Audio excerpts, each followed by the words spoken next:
continue to remember the life and legacy of famed civil rights leader, the Reverend Jesse Jackson. His family said he died peacefully this morning at the age of 84. Jackson marched alongside Dr. Martin Luther King Jr., ran for president, and devoted his life to pursuing civil rights for disenfranchised groups, both in the United States and abroad. I want to bring in Louis Carr. He is the president of BET. Louis, thanks so much for joining us this morning. Before we talk about just sort of the legacy of Reverend Jackson, what did the Reverend mean to you? What did his words, what did his actions mean to you? Thank you so much for having me. The Jackson family are personal friends of mine, and I had just went to see him about a month ago. And you sort of describe Reverend Jackson as the ordinary man who's just done extraordinary things. Because you would see him on the world stage, but you would also see him in the neighborhood. You would see him at the health club. You would see him walking down the street. So to me, it was how ordinary people can rise and do extraordinary things.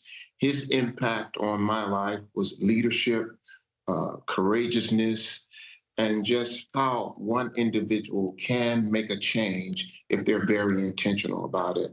So as an inspirational leader, he really impacted me, and I tried to sort of, manage my leadership to be inspirational also. I wonder if you can tell us what that last conversation with him was like, what you remember about that. Well, he was in a care facility when I saw him. He was not doing too much talking at that particular time. He was surrounded by his wife, Jackie, and his children. So primarily, it was just spending time with him and sort of making sure that he was comfortable at that particular time. So I had an opportunity to meet, I met him several times throughout my career. The very first time was he turned up in Haiti in 2010 just days after that devastating earthquake struck. And then I would see him again at sort of crucial moments in not just our history, but in world history. I saw him again most recently, it was in 2018 when I was covering Aretha Franklin and she was about to pass, and he came to spend some time with the family.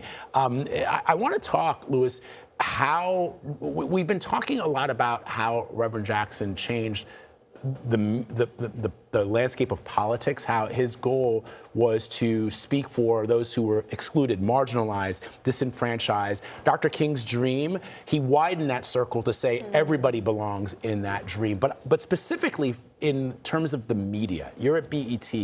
How did the way that we covered issues that face the marginalized Black and brown communities, low-income, middle-class people, how did that change because of the rise of Jesse Jackson?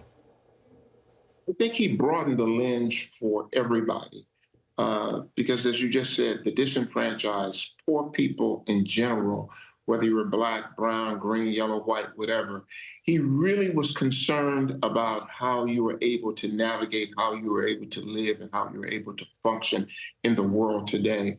So it wasn't, and I hope this does not get lost in his legacy, he wasn't just a Black leader for Black people. He was a leader for all people who were disenfranchised, who were poor, who did not have opportunities.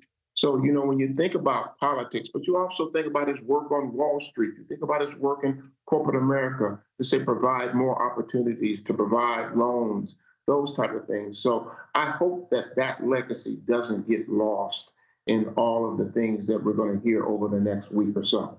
I also think that it's people like this that can inspire us sometimes to make little changes in our little world or in our little community. And I know you founded multiple organizations to try to help improve diversity in the workforce and to tell more Black stories. So talk about how he inspired that for you. Well, I think, there are two things that I remember. And that is the call that we are somebody and keep hope alive. Growing up in a poor community like I did, you didn't have a lot of role models who sit in corporate America who are rich and wealthy. That call out that you are somebody motivated me personally. It touched my soul, it touched my heart to believe that I could go beyond what I could see in my community. And this keep hope alive, I think it still resounds today for all of us, because whether we are facing challenges, whether we are trying to overcome hurdles, or whether we're trying to get opportunities, keep hope alive is that thing that I think is the driver for all people who are trying to achieve something that may have never been achieved before. So those two things I would ask people to remember. I am somebody, and keep hope alive. I recall specifically, Louis, in that speech where the line that always struck me, and it's still one that it's hard to paraphrase because he goes, I may be young, but I am somebody. But the one that always struck me was, I may make a mistake, but I am somebody. And I wonder if speaking just through the lens of media, the I am somebody speech is Afro Jesse.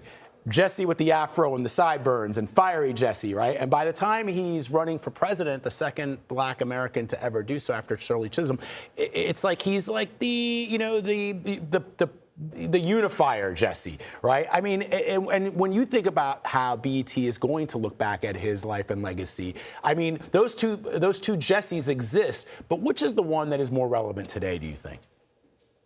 I think they both are relevant today, because I do think we need people who are very courageous and who think outside the box and who have vision to sort of push beyond the status quo and what we see today.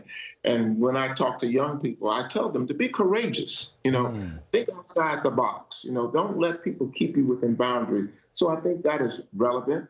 But I also think, being at the table, being part of the conversation, being let into the room, into the conference rooms, into the boardroom, into the political arena, you have to be able to navigate and sit there at that table also. So I think they both are relevant today. Some powerful words there, Louis Carr. Thank you very much for sharing your perspective, my friend. Appreciate you. Thank you. Thank you very much.